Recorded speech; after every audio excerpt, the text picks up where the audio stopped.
बिस्मिल्लाहिर्रहमानिर्रहीम।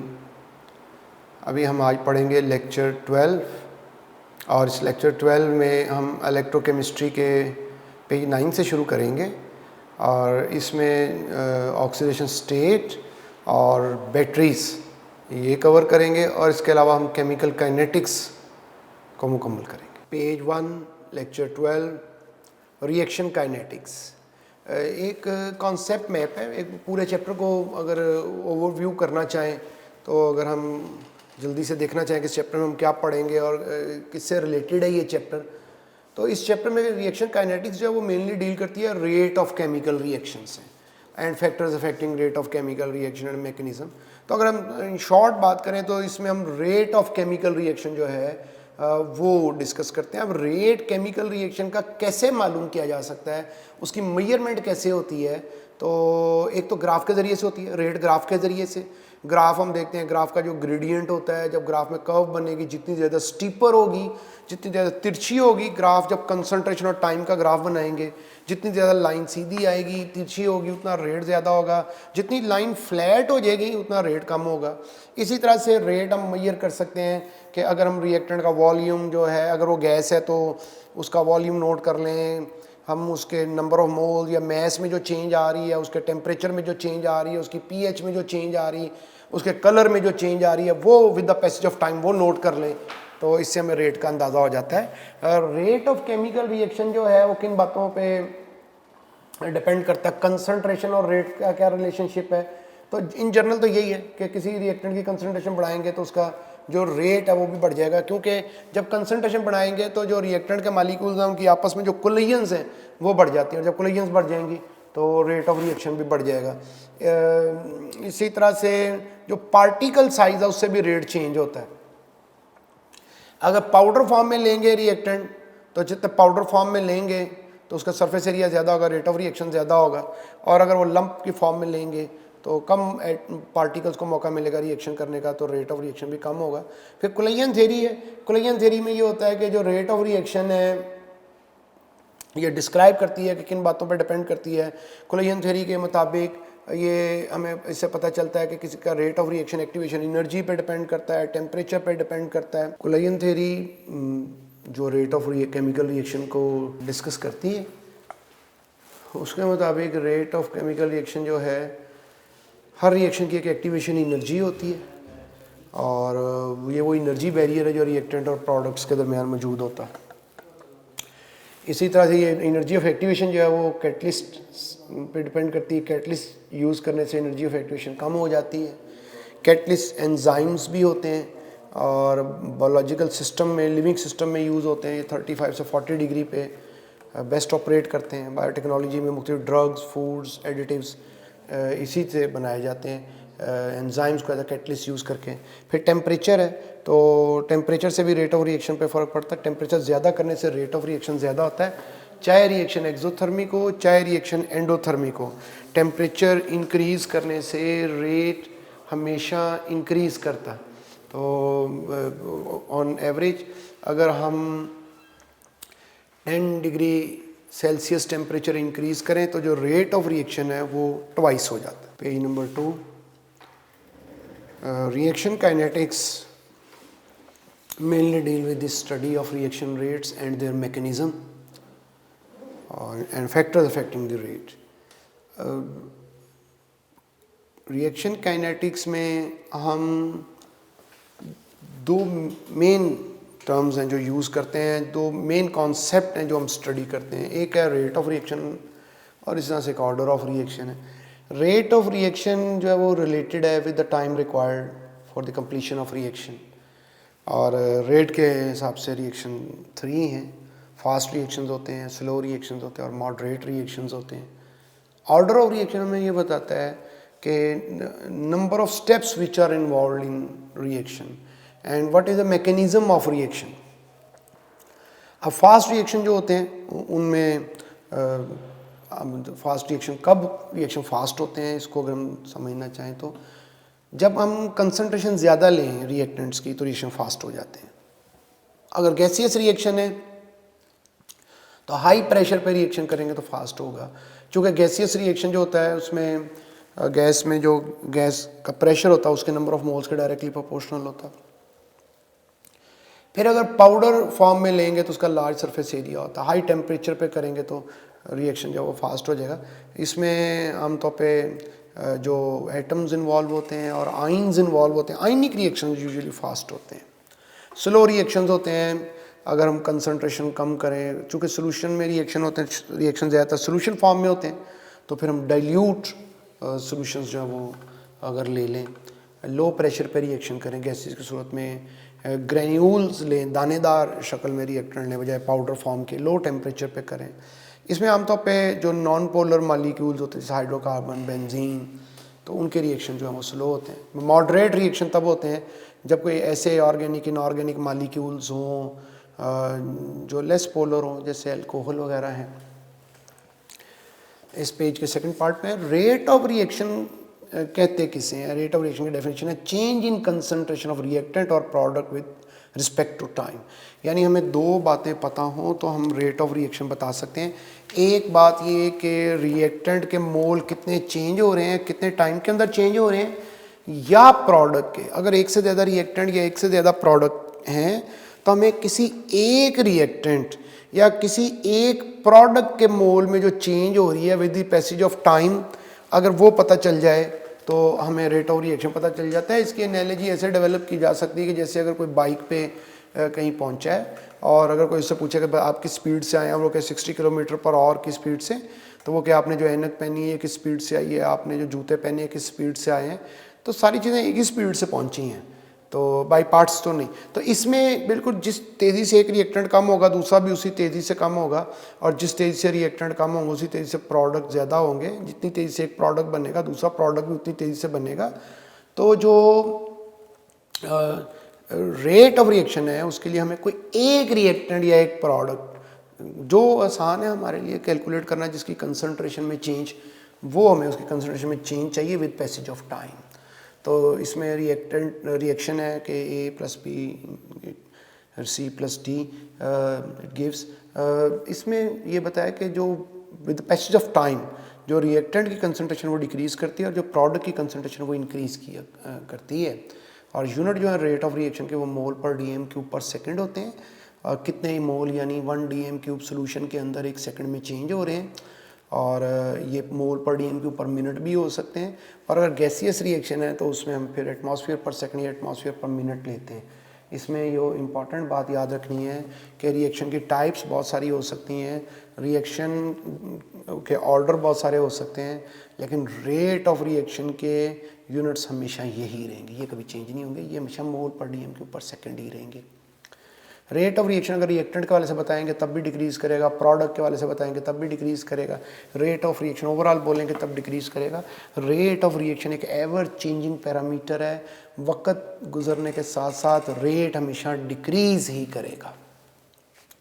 अब एक एमसीक्यू है यूएचएस में आया हुआ कि change in concentration of reactant अगर 10⁻⁴ मोल पर लीटर और टाइम 10 सेकंड है तो रेट बताएं। क्योंकि रेट आमतौर पे पर सेकंड बताया जाता है और ये इतने मोल चेंज हो रहे हैं 10 सेकंड के अंदर 10 से डिवाइड कर दिया, चेंज इन कंसंट्रेशन उन्होंने बता दी थी, उसे चेंज इन टाइम से डिवाइड कर दिया, तो ये रेट ऑफ रिएक्शन आ जाएगा। रेट ऑफ रिएक्शन दो तरह का होता है, इंस्टेंटेनियस रेट होता है, एवरेज रेट होता है। इंस्टेंटेनियस रेट होता है कि किसी रिएक्शन की स्पीड एट एन इंस्टेंट किसी एक लम्हे पे, और एवरेज रेट होता है कि अगर हम एक टाइम इंटरवल ले लें कि इन 10 मिनट के अंदर रिएक्शन की स्पीड क्या थी, तो हम जो पहले स्पीड थी और जो बाद में स्पीड थी उसको ऐड कर लेते हैं और 2 पे डिवाइड कर लेते हैं, तो ऐसे एवरेज रेट आता है। अगर इन दोनों का कंपैरिजन करें तो इंस्टेंटेनियस रेट एवरेज रेट से हमेशा ज़्यादा होता है रिएक्शन के शुरू में, क्योंकि शुरू में रिएक्शन जो होता है वो फास्ट होता है, और एंड पे इंस्टेंटेनियस रेट जो किसी भी लम्हे पे, चूँकि रेट आहिस्ता आहिस्ता डिक्रीज़ कर रहा है, आखिर में रिएक्शन के आखिर में किसी लम्हे पे रिएक्शन का रेट लेंगे तो उस इंस्टेंट पे जो रेट लेंगे तो एवरेज रेट से कम होगा। और अगर हम टाइम इंटरवल बहुत शॉर्ट कर दें, जैसे हम ये कहें कि 9:10 पे रिएक्शन की स्पीड क्या थी, 9:10 और 10:30 सेकंड पे स्पीड क्या थी, तो अगर time span near to zero कर दें, बहुत क्लोज कर दें, तो इंस्टेंटेनियस रेट और एवरेज रेट जो है इसमें फ़र्क ये इक्वल हो जाते हैं। पेज नंबर 3, अगर हम एक रिवर्सिबल रिएक्शन का हम रेट एक्सप्रेशन लिखें तो रेट एक्सप्रेशन लिखें तो लॉ ऑफ मैस सेक्शन के मुताबिक जब हम रेट एक्सप्रेशन लिखते हैं तो rate of reaction is directly proportional to the product of active masses of reactants. तो मतलब अगर जितने ए और बी रिएक्टेंट्स की कंसंट्रेशन ज़्यादा होगी उतना रेट ऑफ रिएक्शन ज़्यादा होगा, और जो कॉफिशिएंट है उनके एक्सपोनेंट बन जाते हैं। ये जो कॉफिशिएंट्स हैं, जो ए का कॉफिशिएंट है उसका ऑर्डर कहलाता है, जो बी का कॉफिशिएंट है उसका ऑर्डर कहलाएगा, और इन दोनों को ऐड कर देंगे तो ये रिएक्शन का ऑर्डर कहलाएगा। यहाँ पे अभी हम नेक्स्ट भी देखेंगे, तो यहाँ पे भी याद रखें कि ये ज़रूरी नहीं है कि जो बैलेंस्ड इक्वेशन में ए का कॉफिशिएंट है वही यहाँ पे इसका एक्सपोनेंट बने, जो बैलेंस्ड इक्वेशन में बी का कॉफिशिएंट है वही इसका एक्सपोनेंट बने, ये ज़रूरी नहीं है, ये एक्सपेरिमेंट से पता चलता है। इसमें जब जो के है इसको बोलते हैं वेलोसिटी कांस्टेंट, या इसे बोलते हैं रेट कांस्टेंट। तो इसमें जो यूनिट्स ऑफ के हैं ये बहुत कॉमन एमसीक्यू है इस टॉपिक से रिलेटेड, पेपर में जो आता है कि रेट कांस्टेंट के क्या यूनिट हैं या वेलोसिटी कांस्टेंट के क्या यूनिट हैं for different order of reaction. तो ऑर्डर जो है ना वो मैक्सिमम 3 होते हैं। ऑर्डर 0 भी हो सकता है, नेगेटिव भी हो सकता है, पॉजिटिव भी हो सकता है, फ्रैक्शन में भी हो सकता है। तो डिफरेंट ऑर्डर ऑफ रिएक्शन जो है उनके लिए रेट कांस्टेंट के यूनिट्स बताए गए हैं, फर्स्ट ऑर्डर के लिए, सेकंड, थर्ड। और अगर ओवरऑल ऑर्डर देखना कैसे फाइंड किए ये तो आखिर में इन जनरल लिखा हुआ है, यानी आप ब्रैकेट में लिखें मोल पर dm cube raise to power 1 - n पर सेकेंड।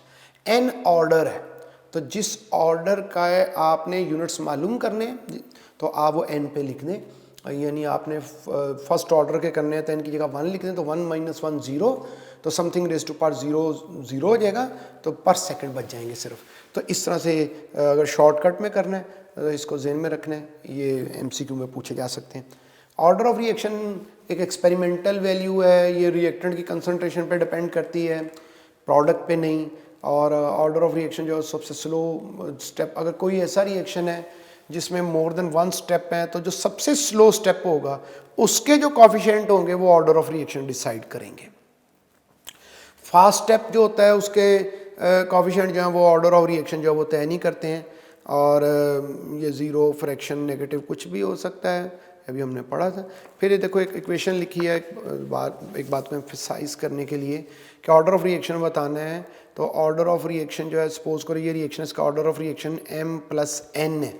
तो हालांकि इसमें a का कॉफिशिएंट जो है बैलेंस्ड इक्वेशन में a था और b का कॉफिशिएंट b था, m जो है वो a भी हो सकता है, a के अलावा कुछ और भी हो सकता है। इस तरह से n जो है वो जो इक्वेशन में b का कॉफिशिएंट है रिएक्टेंट का वो भी हो सकता है, कुछ और भी हो सकता है। तो ये एक्सपेरिमेंटल वैल्यू और एक्सपेरिमेंट से पता चलती है। पेज 3b, इसमें जो डिफरेंट ऑर्डर ऑफ रिएक्शन हैं और उनकी एग्जांपल्स हम पढ़ेंगे।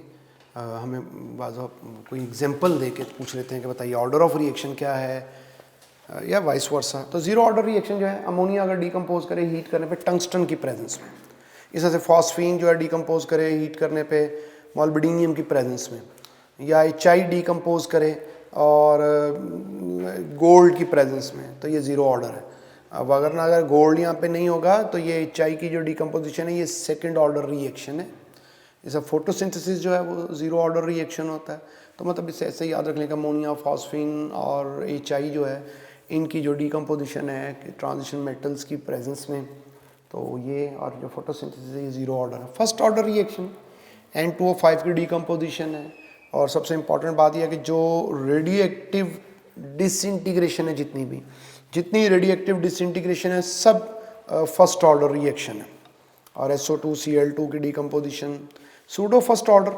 हाइड्रोलिसिस रिएक्शन जो है, एस्टर की हाइड्रोलिसिस कर रहे हैं, तो ये सूडो फर्स्ट ऑर्डर है। सूडो फर्स्ट ऑर्डर का मतलब ये होता है कि हम एक्सपेक्ट कर रहे थे कि रेट ऑफ रिएक्शन 2 मॉलिक्यूल्स की कंसंट्रेशन पे डिपेंड करेगा, लेकिन एक्चुअली जो रेट ऑफ रिएक्शन है वो एक ही मॉलिक्यूल की कंसंट्रेशन पे डिपेंड करता है। इसमें इस वजह से ऐसा है कि इस हाइड्रोलिसिस में वाटर एक्सेस में लेते हैं, और जब भी कोई चीज़ एक्सेस में लेंगे तो उस पर रेट ऑफ रिएक्शन डिपेंड नहीं करता। एक्सेस रिएक्टेंट अगर हम ले लें, वो सॉल्वेंट है ले लें या कोई रिएक्टेंट एक्सेस में ले लें, यानी जितना चाहिए रिएक्शन के लिए उसके मोल उससे ज़्यादा ले लें, एक्सेस में तो उस पर रेट ऑफ रिएक्शन डिपेंड नहीं करता है। तो ये एस्टर की हाइड्रोलिसिस है, इसमें एसिड और एल्कोहल बन रहे हैं। इसी तरह से हमारे पास सुक्रोज है, उसकी हाइड्रोलिसिस करेंगे तो ग्लूकोज और फ्रुक्टोज बनेगा और इन्वर्टेज की प्रेजेंस में।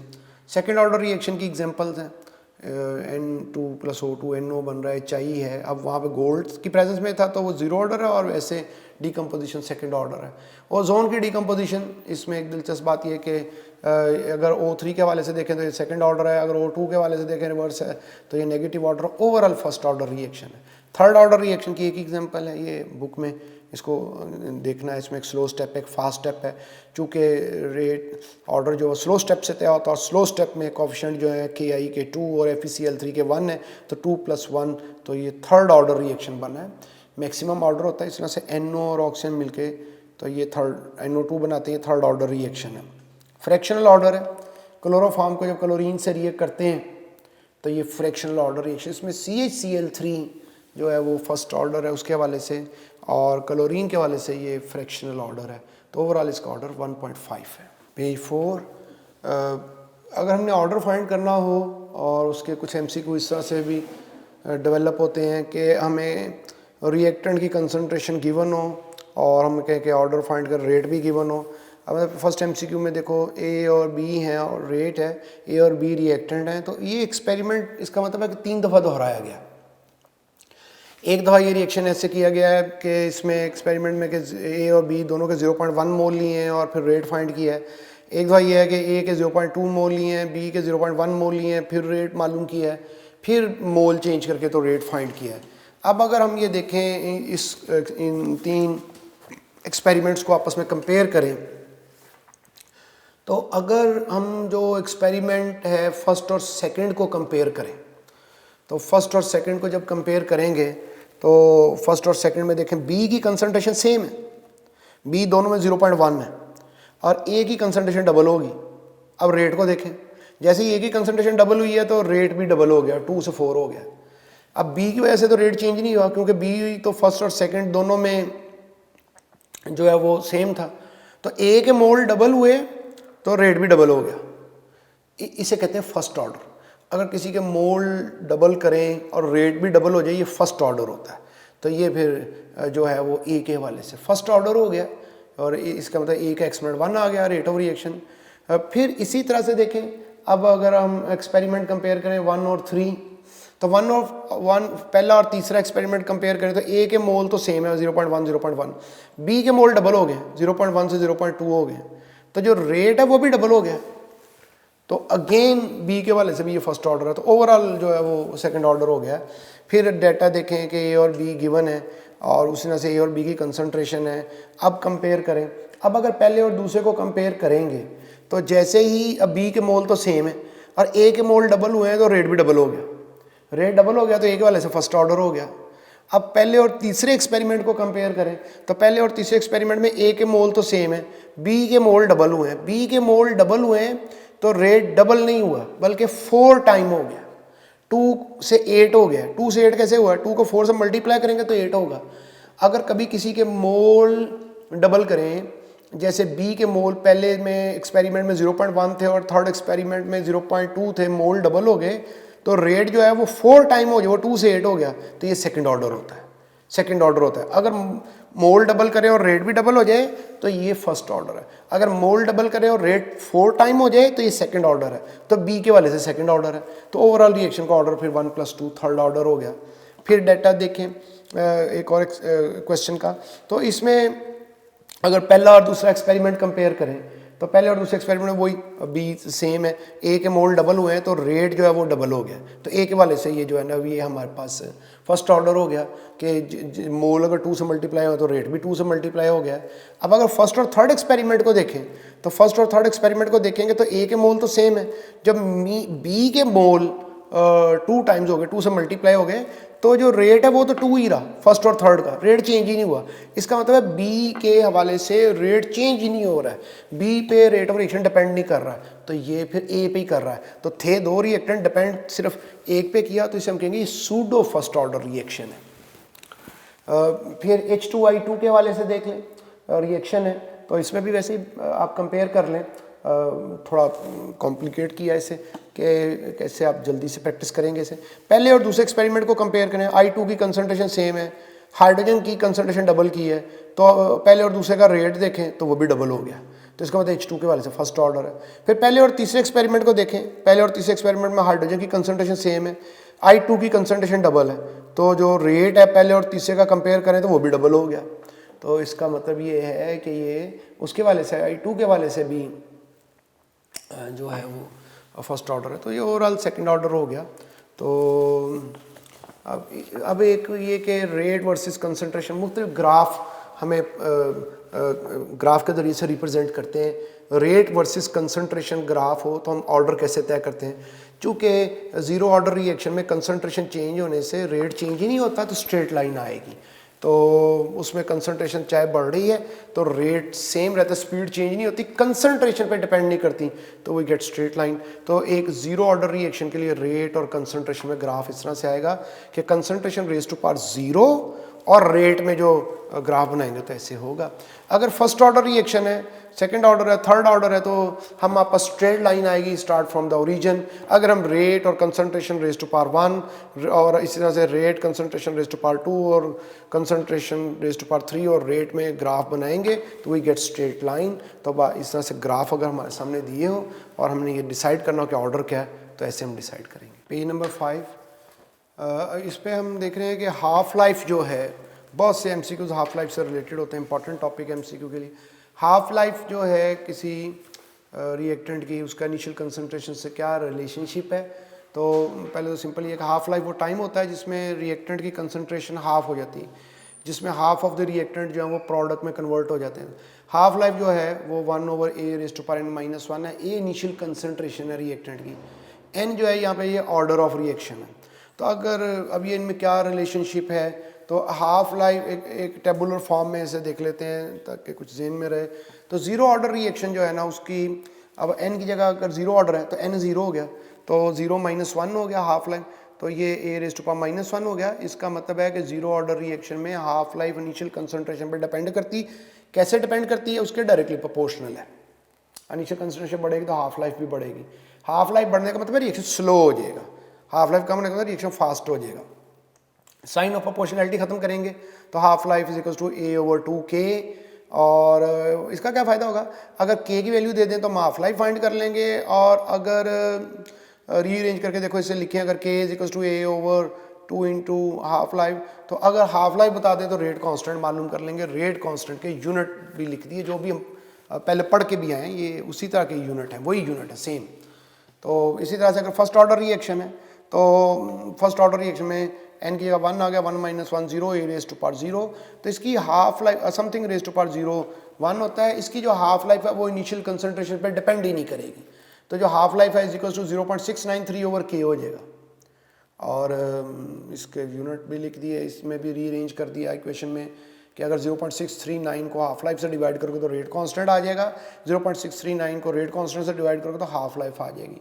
सेकेंड ऑर्डर रिएक्शन में जो हाफ लाइफ है वो इन्वर्सली प्रोपोर्शनल है इनिशियल कंसंट्रेशन के, यूनिट भी हो गए, उसके रीअरेंज करके इक्वेशन भी लिख दी। थर्ड ऑर्डर रिएक्शन में जो हाफ लाइफ है वो इनिशियल कंसंट्रेशन के स्क्वायर के इन्वर्सली प्रोपोर्शनल है, और इसकी जो एक्सप्रेशन है वो है t half equals to 1.5/k ये स्क्वायर, और इसमें भी t अगर k दिया हो तो हाफ लाइफ कैसे फाइंड करते हैं, और k हो तो हाफ कैसे रेट कांस्टेंट मालूम करते हैं, और कैसे हाफ लाइफ जो है हम मालूम कर लेते हैं। तो इसमें यूनिट्स भी लिख दिए सबके। बाद में क्वेश्चन इस तरह से आता है कि जो आप हाफ लाइफ तो बताएं फर्स्ट ऑर्डर रिएक्शन के लिए, बाद कहते हैं T3/4 बताएं, या T7/8 बताएं, या T15/16 बताएं। तो ये कैसे करते हैं, इसका शॉर्टकट ये है कि अगर T हाफ यानी हाफ लाइफ की बजाय T3/4 कहेंगे तो हम जो 2 हाफ लाइफ उसको 2 से यानी 2 हाफ लाइफ अगर कैलकुलेट कर लेंगे या हाफ लाइफ को 2 से मल्टीप्लाई कर देंगे तो ये T3/4 हो जाएगा। इस तरह से 3 हाफ लाइफ जो होती है T7/8 होता है, 4 हाफ लाइफ जो है T15/16 होता है। पेज 6 पे हम हाफ लाइफ के MCQs कैसे करेंगे इनको देखते हैं कि अगर हाफ लाइफ किसी रिएक्शन की सपोज कर लें, फर्स्ट ऑर्डर, हमसे जितने क्वेश्चन होंगे हमेशा याद रखो वो फर्स्ट ऑर्डर रिएक्शन के होंगे, क्योंकि फर्स्ट ऑर्डर की हाफ लाइफ जो है वो कंसनट्रेशन पर डिपेंड नहीं करती है, रिएक्टेंट ज़्यादा हो या कम हो उसकी हाफ लाइफ कांस्टेंट रहती है, लिहाजा फर्स्ट ऑर्डर रिएक्शन की हाफ लाइफ हम जो एमसीक्यूज़ हैं वो हमें अटैम्प्ट करने हैं, उनकी हमें प्रैक्टिस करनी है। सपोज कीजिए एक रिएक्शन है उसकी हाफ लाइफ जो 30 मिनट है, तो उसकी फर्स्ट हाफ लाइफ में वो अगर 100 ग्राम था तो कितनी अमाउंट फर्स्ट हाफ लाइफ के बाद रह जाएगी, 50%, फिर 50 का 50% 25% रह जाएगी, फिर उसमें से 50% 25 का 50% बनेगा 12.5%, और फिर 12.5 का 50% कम हो जाएगा, तो कितनी परसेंटेज कंपोजिशन रह गई, या ये कह लो कितनी डिकम्पोज हो गई। तो पहली दफ़ा में 50 रह गई डिकम्पोज हो गई, फिर 75 डिकम्पोज हो गई, फिर तो ये परसेंटेज दी हुई है, ताकि अगर वो हमें कहे कि बताओ कितनी 87.5% कितनी देर में डिकम्पोज होगी, तो हम फ़ौरन ज़हन में ये ले आए कि इसका मतलब वो पूछ रहे हैं 3 हाफ लाइफ के बाद कितना होगा। अगर वो हमसे कहें कि 75% जो है वो डिकम्पोज कब होगा, इसका मतलब पूछ रहे हैं कि 2 हाफ लाइफ के बाद कितना रह जाएगा, तो रिमेनिंग कितना रह जाएगा, 50% डिकम्पोज हो गया 50 रह जाएगा, 75% डिकम्पोज हो गया तो 25% रह जाएगा। हमसे वो क्वेश्चन करें अगर कि 12.5% अगर रिमेनिंग है तो कितने टाइम के बाद वो 12.5% रह जाएगा, इसका मतलब क्वेश्चन ये है कि 3 हाफ लाइफ के बाद वो कितना रह जाएगा। फिर एक शॉर्टकट ये है कि अगर कंसनट्रेशन देखनी n हाफ लाइफ के बाद, तो ये कंसनट्रेशन देखनी है तो इसका तरीका ये है कि half raise to power n into initial concentration, कि जो उसकी कंसनट्रेशन शुरू में थी half raise to power n से मल्टीप्लाई कर दें, तो ये उसकी n हाफ लाइफ यानी एक half life, second 2 half life, 3 half life के बाद कितनी कंसनट्रेशन रह जाएगी, कितनी परसेंटेज या ग्राम रह जाएगी, ऐसे मालूम कर लेते हैं। कोई क्वेश्चन अटैम्प्ट करते हैं जैसे कोई हमारे पास रेडियो एक्टिव सैंपल है वो 100 ग्राम है और उसकी हाफ लाइफ 15 मिनट है, तो परसेंट डिकम्पोज जो 87.5% डिकम्पोज हो गया, तो बताएं कितने टाइम में डिकम्पोज हुआ होगा इतना। तो 87 ऊपर देखो हमने पढ़ा था कि 87.5% डिकम्पोज करता है 3 हाफ लाइफ में, तो उसकी हाफ लाइफ 15 और है, तो इसका मतलब 3 हाफ लाइफ 45 और बन गए। फिर देखो तो कि अगर हमें कहें कि 50 ग्राम सैंपल है हमारे पास और वो डिकम्पोज कर गया है 75% डिकम्पोज कर गया है और 10 और लगे हैं इसको 75% होने में, डिकम्पोज होने में, 75% खर्च होने में, कंज्यूम होने में 10 घंटे लगे, तो हाफ लाइफ कितनी होगी। तो 75% का मतलब ये है 75% होने के लिए 2 हाफ लाइफ चाहिए, इसका मतलब 10 और 2 हाफ लाइफ है, तो 1 हाफ लाइफ क्या हुई, उससे 2 से डिवाइड किया तो 5 और आ गया। इसी तरह से देखो अगर ये कहा जाए कि 10 ग्राम से सब्सटेंस जो है वो 24 आवर्स में 1.25 ग्राम हो गया, हाफ लाइफ बताओ।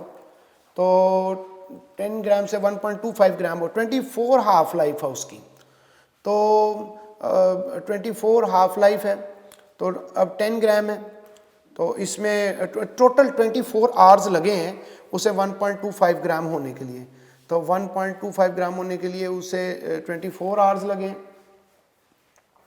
हाफ लाइफ हमने उसकी बतानी है।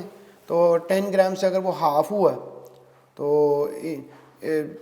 1.25 ग्राम कैसे हो सकता है, इसको ऐसे देखेंगे कि देखो अगर 10 ग्राम था तो पहले 5 ग्राम हुआ, फिर 5 ग्राम से 2.5 ग्राम हुआ, 2.5 ग्राम से 1.25 ग्राम हुआ, इसका मतलब 3 हाफ लाइफ लगी है। इसका मतलब ये 24 आवर जो है ना ये 3 हाफ लाइफ का टाइम है, तो 3 हाफ, तो इसे 3 से डिवाइड करते हैं तो 8 आवर आ जाएगा।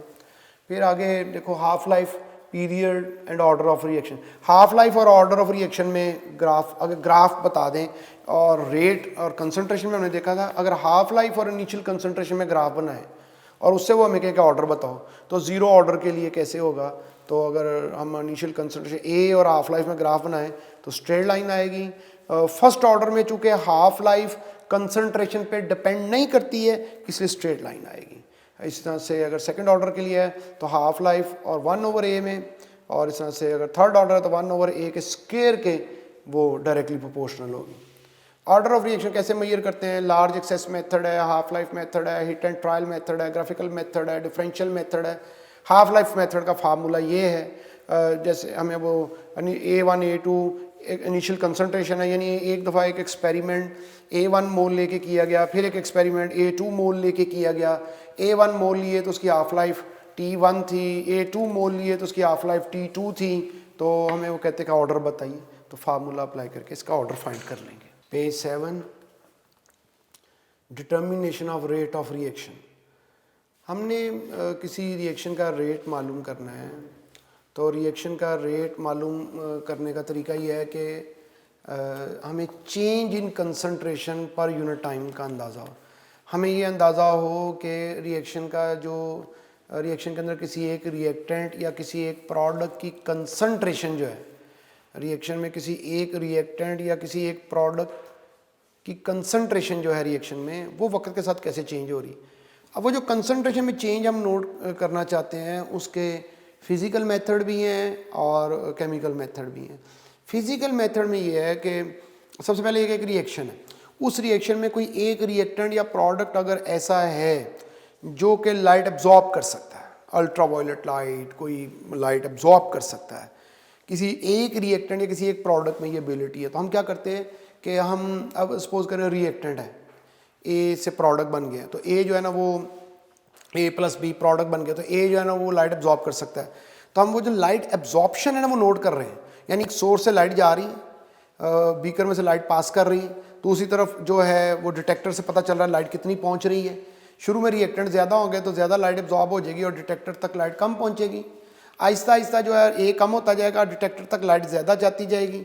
हमें अंदाज़ा होता जाएगा कि ए जो है जो वो लाइट उसकी एब्जॉर्प्शन कम हो रही है, उससे हम उसके मोल्स किसी एम्पिरिकल रिलेशनशिप डेवलप कर लेंगे और अंदाज़ा करते जाएंगे कि इतनी लाइट एब्जॉर्ब होने का मतलब इतने मोल्स हैं।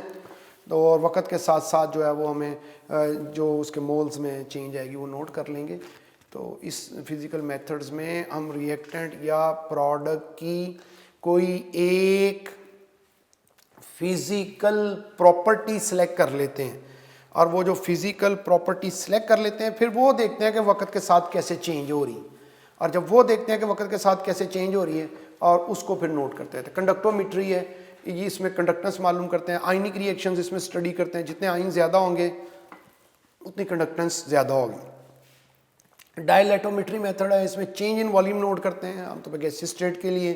रिफ्रैक्टोमेट्री में रिफ्रैक्टिव इंडेक्स मालूम करते हैं, स्नेल्स लॉ यूज़ करते हैं, और जैसे ही किसी रिएक्टेंट या प्रोडक्ट के मोल चेंज होते हैं तो उसके रिफ्रैक्टिव इंडेक्स की वैल्यू भी चेंज हो जाती है, और उससे हमें उसके मोल जो चेंज हो रहे हैं with the passage of time उनका अंदाज़ा होता जा रहा है। ऑप्टिकल रोटेशन करते हैं, ऑप्टिकल रोटेशन में हम ऑप्टिकल एक्टिविटी मालूम करते हैं। अगर हमारे रिएक्टेंट या प्रोडक्ट में कोई एक ऐसा सब्सटेंस है जो ऑप्टिकल एक्टिव है, जो प्लेन पोलराइज लाइट को जो है वो डिफ्लेक्ट कर सकता है लेफ़्ट या राइट को, हम उसकी प्रॉपर्टी पोलैरीमीटर से नोट कर लेते हैं और उससे उसके मोल्स का अंदाज़ा कर लेते हैं। फिर केमिकल मेथड है, केमिकल मेथड में हम फिज़िकल मेथड्स में हम रिएक्शन को स्टॉप नहीं करते हैं, रोकते नहीं हैं, और रिएक्शन चलता रहता है और हम किसी के रिएक्टेंट और प्रोडक्ट के मोल उसकी किसी फिज़िकल प्रॉपर्टी में चेंज होने से अंदाज़ा लगाते हैं। केमिकल मेथड में ये होता है रिएक्शन हो रहा है, ये स्टेरिफिकेशन का रिएक्शन है, एसिड और अल्कोहल बन के हम एसिड को फिक्स कर लेते हैं कि इसके मोल में जो चेंज आएगी वो हम नोट कर लेंगे, ये हमारे लिए आसान है। हम फ्लास्क में बीकर में एस्टेरिफिकेशन करते हैं, रिएक्शन शुरू होता है, एसिड बनना शुरू हो जाता है, अल्कोहल बनते हैं, हम सोडियम हाइड्रोक्साइड से टाइट्रेशन करते हैं इसकी फिनोल्फ्थालीन इंडिकेटर यूज़ करके, और M1V1 over N1 M2 V2 over N2 से एसिड के मोल्स का अंदाज़ा करते जाते हैं, और इसके मोल्स का इसकी कंसंट्रेशन का हमें अंदाज़ा होता जाता है। अब हम क्या करते हैं कि टेबल बना लेते हैं, उसमें एक तरफ टाइम और एक तरफ जो है वो एसिड की प्रोडक्ट की कंसंट्रेशन लिखते हैं। एसिड के मोल जो वक्त के साथ साथ हम ऐसे करते हैं कि बीकर में से 10 ml रिएक्शन मिक्सचर ले लेते हैं, उसमें आइस कोल्ड वाटर ऐड कर देते हैं, रिएक्शन वहीं रुक जाएगा। मेन फ्लास्क में रिएक्शन चल रहा है, उसमें से 10 ml हमने लेके अलहदा कर लिया, उसमें आइस कोल्ड वाटर एक्सेस में डाल दिया, रिएक्शन रुक गया, उसे टाइट्रेट किया, देखा कि उस वक्त उसमें कितने मोल एसिड के हैं। फिर कोई 1 मिनट गुजरने के बाद या 5 मिनट गुजरने के बाद फिर सैंपल लिया मेन फ्लास्क में से, उसमें आइस कोल्ड वाटर ऐड करके रिएक्शन को रोक दिया और उसे टाइट्रेट करके देख लिया अब एसिड के कितने मोल हैं। जब हमें ये एक अंदाज़ा हो जाएगा कि एसिड के मोल जो हैं वक्त के साथ साथ कैसे चेंज हो रहे हैं, फिर हम एक ग्राफ बनाएंगे, क्योंकि एसिटिक एसिड प्रोडक्ट है, प्रोडक्ट शुरू में ज़ीरो होते हैं, बाद में ज़्यादा होते हैं, ग्राफ आएगा, ग्राफ के अंदर जिस टाइम पे हमने रिएक्शन का रेट मालूम करना है, उस टाइम के सामने एक टेंजेंट ड्रॉ करेंगे, राइट एंगल ट्राइंगल बनाएंगे, उसकी स्लोप मालूम करेंगे tan थीटा से परपेंडिकुलर ओवर बेस, जो आंसर आएगा वो उस टाइम पे रिएक्शन का रेट होगा। फैक्टर कौन से हैं जिन पे रेट ऑफ रिएक्शन जो है वो जिससे चेंज होता है, इफेक्ट हो सकता है? नेचर ऑफ रिएक्टेंट है, बाज़ रिएक्टेंट जो हैं वो ज़्यादा रिएक्टिव होते हैं, सोडियम वाटर से रिएक्ट करता है, पोटेशियम उससे ज़्यादा रिएक्ट करता है इजीली, मैग्नीशियम जो है, बेरिलियम जो वाटर से जल्दी रिएक्ट नहीं करते हैं। ये इनहेरिटेड प्रॉपर्टी हम चेंज नहीं कर सकते, हम इसे सिर्फ जान सकते हैं। कंसंट्रेशन है, लॉ ऑफ मैथ सेक्शन के मुताबिक कंसंट्रेशन अगर रिएक्टेंट की ज़्यादा करेंगे तो रेट ऑफ रिएक्शन भी ज़्यादा हो जाएगा, क्योंकि नंबर ऑफ कोलिजन ज़्यादा हो जाएंगी एनर्जी ऑफ एक्टिवेशन रिकोलिजन थ्योरी के मुताबिक। लाइट है, कुछ रिएक्शन होते हैं फोटोकेमिकल रिएक्शंस हैं, जैसे हैलोजिनेशन है, उसमें लाइट के ज़रिए से फ्री रेडिकल बनते हैं, वीक बॉन्ड ब्रेक कर जाते हैं तो रिएक्शन इनिशिएट हो जाते हैं। सरफेस एरिया है, पाउडर फॉर्म में अगर सॉलिड होगा तो रिएक्शन का रेट ज़्यादा होगा और लंप फॉर्म में रिएक्शन का रेट जो है वो स्लो होगा। टेम्परेचर पे इफेक्ट होता है, इसमें बहुत इंपॉर्टेंट बात याद रखनी है कि रिएक्शन चाहे एक्सोथर्मिक है, रिएक्शन चाहे एंडोथर्मिक है, टेम्परेचर बढ़ाने से रेट ऑफ रिएक्शन हमेशा इंक्रीज करेगा। और ऑन एवरेज चाहे 10 डिग्री जब टेम्परेचर बढ़ाते हैं तो 2 टाइम जो है वो रेट उसका इनकी डबल हो जाता है रेट। तो देखो मतलब 0 डिग्री पे था तो 10 डिग्री बढ़ाने पे डबल हो जाएगा, फिर 10 डिग्री बढ़ाने पे 4 टाइम हो जाएगा, फिर 10 डिग्री, तो हर 10 डिग्री बढ़ाने से 2 से मल्टीप्लाई हो जाएगा उसका रेट। तो इसका एक शॉर्टकट भी है कि क्वेश्चन देखो, if temperature changes from 20 to 60 तो कहते हैं रेट कितना इंक्रीज़ किया, 20 से 60 अगर इंक्रीज़ किया तो जो चेंज इन टेम्परेचर है उसको पहले 10 से डिवाइड कर लो, n आ जाएगा, तो 2⁻n ले लो तो ये आंसर आएगा।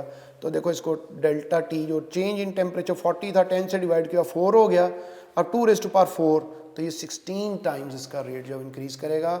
इसमें इंपॉर्टेंट बात ये याद रखना है कि रेट ऑफ रिएक्शन इंक्रीज़ करता है एक्सोथर्मिक रिएक्शन के लिए भी, एंडोथर्मिक रिएक्शन के लिए भी, दोनों में रेट इंक्रीज़ करता है और दोनों में टेम्परेचर अगर 10 डिग्री बढ़ाएंगे तो रेट डबल हो जाएगा। पेज 8, इसमें एनर्जी ऑफ एक्टिवेशन से रिलेटेड जो MCQs हो सकते हैं, ग्राफिकल रिप्रेजेंटेशन है उनकी, इसको कैसे रिप्रेजेंट करते हैं। देखिए एनर्जी ऑफ एक्टिवेशन वो एनर्जी बैरियर है जो रिएक्टेंट और प्रोडक्ट्स के दरमियान होती है।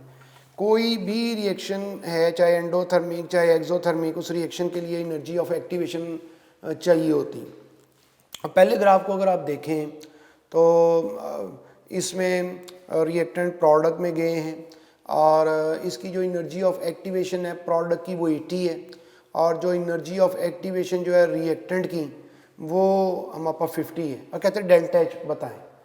अगर इस तरह से क्वेश्चन करेंगे तो क्या इसका तरीका ये है कि जो एनर्जी ऑफ एक्टिवेशन प्रोडक्ट की है उसमें से जो एनर्जी ऑफ एक्टिवेशन रिएक्टेंट की है वो माइनस कर दें तो डेल्टा एच आ जाएगा। डेल्टा एच जो है वो असल में रिएक्टेंट और प्रोडक्ट की इंथैल्पी में डिफरेंस है, ठीक है। प्रोडक्ट की इंथैल्पी एनर्जी दी हो हमें, एनर्जी ऑफ एक्टिवेशन रिएक्टेंट की दी हो तो उसका जो डिफरेंस है वो डेल्टा एच होगा, कितनी हीट। अब ये ग्राफ को देखो तो ग्राफ में ये एक्सोथर्मिक रिएक्शन है क्योंकि प्रोडक्ट की जो एंथैल्पी है वो रिएक्टेंट से कम है तो लिहाजा ये -30 आएगा, डिफरेंस तो 30 है। अगर एंडोथर्मिक होता तो भी ये +30 होता, लेकिन ग्राफ बता रहा है कि प्रोडक्ट की एंथैल्पी कम है, एनर्जी कम है, तो एक्सोथर्मिक में एंथैल्पी कम होती। सेकेंड ग्राफ में देखो, अब हमें एक तो डेल्टा एच गिवन है और एक फॉरवर्ड रिएक्शन की एनर्जी ऑफ एक्टिवेशन गिवन है और कह रहे हैं कि एनर्जी ऑफ एक्टिवेशन रिवर्स की बताएं। 80 जो है वो फॉरवर्ड रिएक्शन की एनर्जी ऑफ एक्टिवेशन है, डेल्टा एच भी है। 80 में से अगर डेल्टा एच माइनस कर देंगे तो रिवर्स रिएक्शन की एनर्जी ऑफ एक्टिवेशन आ जाएगी। यानी पहले ये किया था कि एक एनर्जी ऑफ एक्टिवेशन में से दूसरी एनर्जी ऑफ एक्टिवेशन माइनस की तो डेल्टा एच आ गया। अब एक एनर्जी ऑफ एक्टिवेशन में से डेल्टा एच माइनस करेंगे तो दूसरे की एनर्जी ऑफ एक्टिवेशन आ जाएगी। थर्ड ग्राफ में देखो, इस तरह का ग्राफ जो है ये थोड़ा टेक्स्ट बुक से ज़्यादा है कि इसमें 2 हम्प बने हुए हैं और ये 2 हम्प बने हुए हैं, इसका मतलब ये है कि ये एक से ज़्यादा स्टेप में रिएक्शन हो रहा है और एक से ज़्यादा स्टेप में रिएक्शन हो रहा है। दोनों रिएक्शन जो है उनकी एनर्जी ऑफ एक्टिवेशन जो है ना वो गिवन है और पहले रिएक्शन की एनर्जी ऑफ एक्टिवेशन कम है, दूसरे की ज़्यादा है। जिसकी एनर्जी ऑफ एक्टिवेशन कम है उसका रेट ज़्यादा होगा, उसकी स्पीड ज़्यादा होगी। इसका मतलब पहला स्टेप जो है वो फास्ट है और दूसरा स्टेप जो है वो स्लो है। तो ऐसे ग्राफ दे के हमसे वो पूछ लें कि किस रिएक्शन का रेट ज़्यादा है, किसका कम है, तो जो एनर्जी ऑफ एक्टिवेशन है और जो रेट ऑफ रिएक्शन है ये इन्वर्सली प्रोपोर्शनल होते हैं। या हमसे वो ये पूछ लें कि स्लो स्टेप कौन सा, फास्ट कौन सा। इसी सेकंड पार्ट पे से देखो ग्राफ है, उसमें फिर ये एनर्जी ऑफ एक्टिवेशन के कर्व शो किए हैं। इसमें पहले स्टेप की एनर्जी ऑफ एक्टिवेशन ज़्यादा, दूसरे की कम है। तो पहला स्टेप जो है वो स्लो है और दूसरा फास्ट है, तो इसलिए रेट सेकंड का ज़्यादा है फर्स्ट से। फिर ग्राफ फोर्थ देखो, सेकंड पेज पे, सेकंड पेज के दूसरे से का जो सेकंड ग्राफ है उसमें दो एनर्जी ऑफ एक्टिवेशन है। जो ज़्यादा वाली एनर्जी ऑफ एक्टिवेशन है वो नॉर्मल रिएक्शन की है और दूसरी कम सेकंड रूट जो है वो एनर्जी ऑफ एक्टिवेशन है कैटलिस्ट की। तो ये ग्राफ है, इसमें कैटलिस्ट यूज़ हुआ है, कैटलिस्ट ने एनर्जी ऑफ एक्टिवेशन को कम किया है, रिएक्शन का रेट ज़्यादा हो गया, स्पीड बढ़ गई है। तो कैटलिस्ट ऐसे ग्राफिकली रिएक्शन के रेट को बढ़ाता है एनर्जी ऑफ एक्टिवेशन को कम करके। लास्ट ग्राफ को अगर आप देखो तो उसमें जो कम एनर्जी ऑफ एक्टिवेशन है वो नॉर्मल है रिएक्शन की, और जो ज़्यादा एनर्जी ऑफ एक्टिवेशन है वो कैटलिस्ट के साथ है। तो यहाँ जो कैटलिस्ट है वो इनहिबिटर कहलाएगा। यानी यहाँ पे ये हुआ है कि एनर्जी ऑफ एक्टिवेशन ज़्यादा हो गई है, ज़्यादा रिएक्टेंट के प्रोडक्ट में जाने के जो चांसेस हैं वो कम हो गए हैं, रिएक्शन स्लो हो गया है। तो रिएक्शन अगर स्लो होता है कोई इनहिबिटर ऐड करने से, तो इसलिए स्लो होता है कि एनर्जी ऑफ एक्टिवेशन ज़्यादा हो जाती है। Page 9, Arrhenius equation. Arrhenius equation में हम rate of reaction, temperature, energy of activation और आर्हीनियस कांस्टेंट में रिलेशनशिप देखते हैं। आर्हीनियस इक्वेशन है K = AE raised to power minus EA/RT। K जो है वो रेट कांस्टेंट है, A आर्हीनियस कांस्टेंट है, EA एनर्जी ऑफ एक्टिवेशन है रिएक्शन की, T एब्सोल्यूट टेम्परेचर यानी kelvin temperature, R general gas constant है। इसमें MCQs इस तरह से हो सकते हैं कि जो रेट कांस्टेंट है, K की वैल्यू ज़्यादा होगी, इसका मतलब रेट ऑफ रिएक्शन ज़्यादा है, इसका मतलब है रिएक्शन की स्पीड ज़्यादा है। तो रेट कांस्टेंट जो है उसका टेम्परेचर से क्या ताल्लुक़ है? टेम्परेचर बढ़ाने से रेट ऑफ रिएक्शन बढ़ जाता है हमेशा, चाहे एक्सोथर्मिक रिएक्शन हो चाहे एंडोथर्मिक रिएक्शन हो, रेट बढ़ेगा। टेम्परेचर 10 डिग्री बढ़ाने से डबल हो जाएगा रेट। एनर्जी ऑफ एक्टिवेशन और रेट कांस्टेंट इन्वर्सली प्रोपोर्शनल होते हैं। अगर एनर्जी ऑफ एक्टिवेशन ज़्यादा होगी, एनर्जी बैरियर ज़्यादा है, तो रिएक्शन स्लो हो जाएगा। इस तरह से आर्हीनियस कांस्टेंट जो है ना ये प्रॉपर ओरिएंटेशन बताता है। इससे हमें ये पता चलता है कि जितने मालिक्यूल हमारे पास हैं उनमें से कितने मालिक्यूल हैं जो प्रॉपरली ओरिएंटेड हैं। यानी इस रिएक्शन को मुकम्मल होने के लिए एनर्जी ऑफ एक्टिवेशन भी चाहिए और प्रॉपर ओरिएंटेशन भी चाहिए। तो जितने ज़्यादा मालिक्यूल प्रॉपर ओरिएंटेशन में होंगे उतना रेट ऑफ रिएक्शन भी ज़्यादा होगा।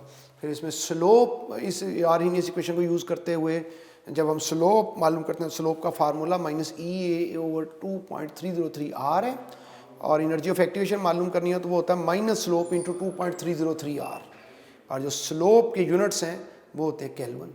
इलेक्ट्रोकेमिस्ट्री के कुछ क्वेश्चंस की practice. Fastest hydrogen is produced on reaction with HCl। Metals given है sodium, copper, zinc, all at same rate.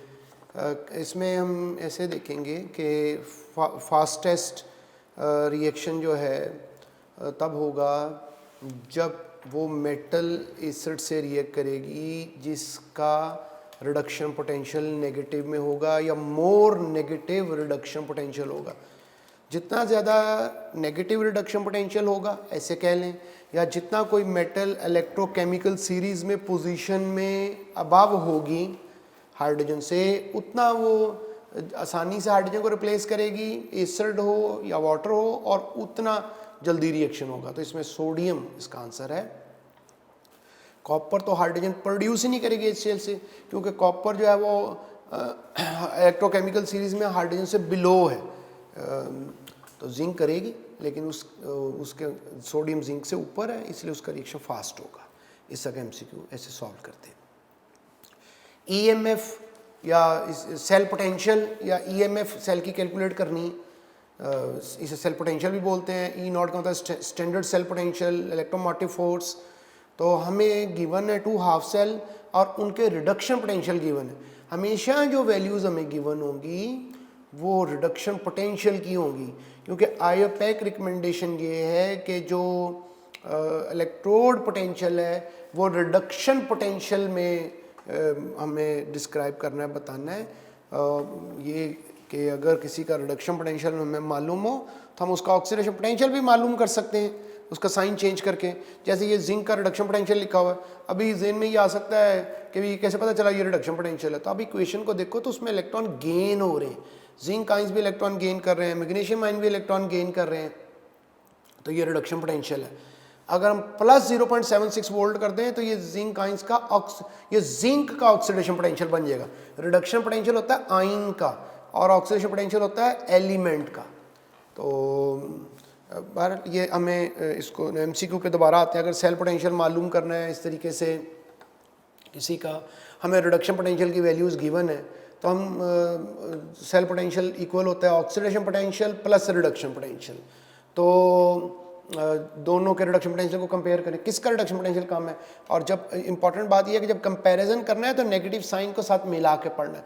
-2.7 जो है ये लेसर वैल्यू है एज कम्पेयर टू -0.76। 2.7 और 0.7 को कंपेयर नहीं करना है, तो लिहाजा जिसकी वैल्यू कम है रिडक्शन पोटेंशियल की, इसका मतलब वो एनोड है, इसका मतलब वहाँ पे ऑक्सीडेशन होनी है, इसलिए हमें तो उसकी रिडक्शन दी हुई है, उसका साइन चेंज करना है। इन शॉर्ट जिसके रिडक्शन पोटेंशियल की वैल्यू कम है उसका साइन चेंज करना है, और दूसरे का जो साइन जो भी है वैसे ही रहेगा, उसमें ऐड कर देना है, तो ये सेल पोटेंशियल आ जाएगा।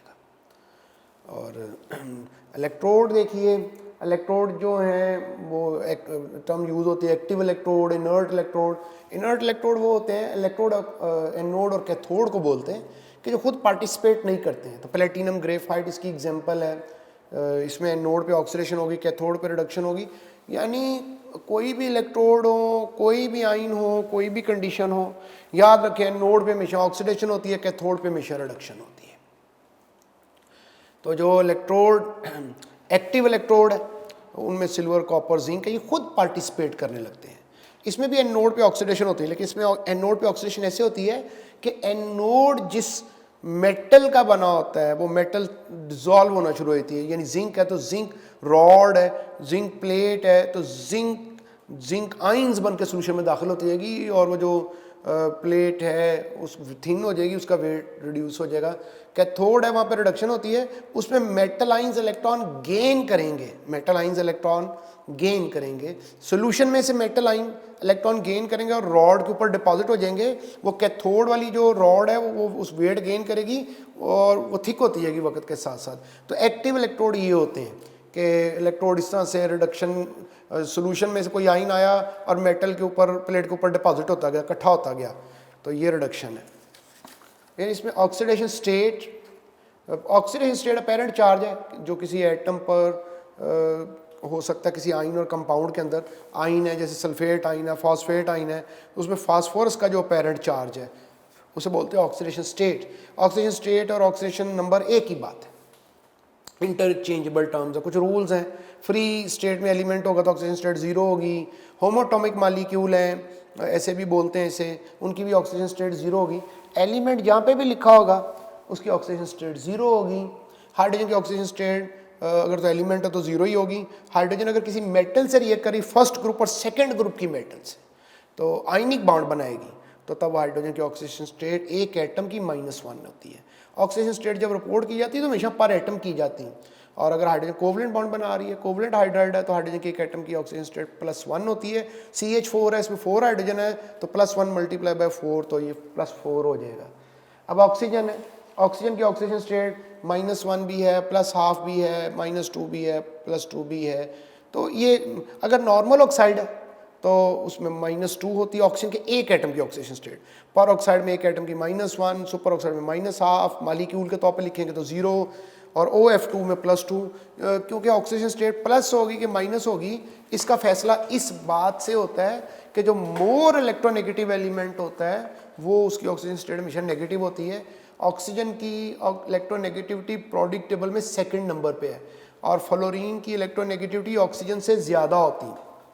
फ्लोरीन की ऑक्सीजन स्टेट इलेक्ट्रोनेगेटिविटी ऑक्सीजन से ज़्यादा है, इसलिए जब OF2 बनेगा तो फ्लोरीन की ऑक्सीजन स्टेट माइनस में आएगी।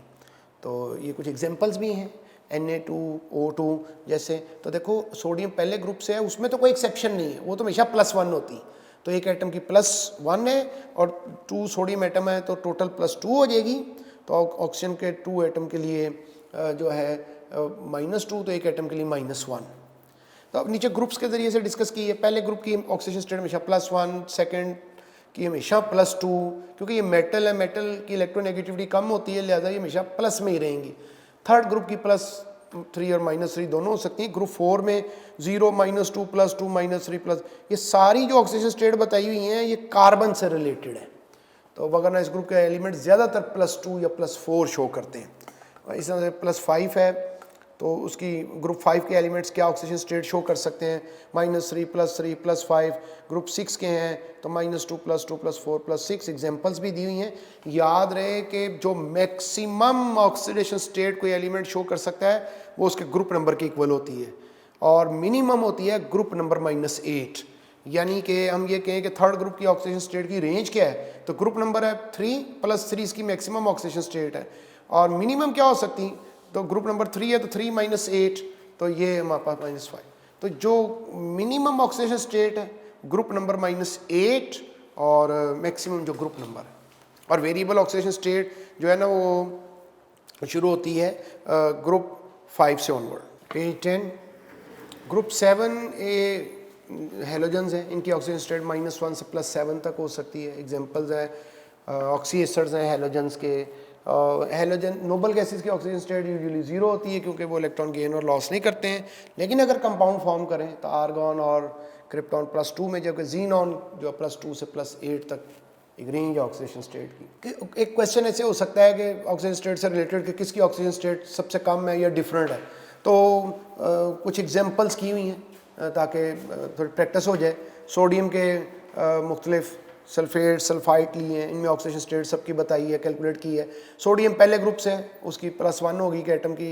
ऑक्सीजन की जो है वो -2 है सब में, तो टोटल ऑक्सीजन स्टेट का सम 0 होना चाहिए। इस तरह से हमने सल्फर की ऑक्सीजन स्टेट इन सब में फाइंड की है। क्रोमियम की एग्जांपल है, उसमें क्रोमियम की ऑक्सीजन स्टेट सब एलिमेंट्स में बताई है। इस तरह से आयरन के कुछ कंपाउंड्स लिए हैं, उनमें ऑक्सीजन स्टेट बताई है, इनकी प्रैक्टिस करनी है आपने। क्वेश्चन है in which of the following carbon will have 0 oxidation state. तो अब कंपाउंड दिए हैं, ऑक्सीजन स्टेट बताइए कैसे कैलकुलेट करनी है। और ऑक्सीजन स्टेट इसमें फॉर्मेल्डिहाइड में कार्बन की 0 है, हाइड्रोजन की +1 होती है, ऑक्सीजन की -2, टोटल 0 की है।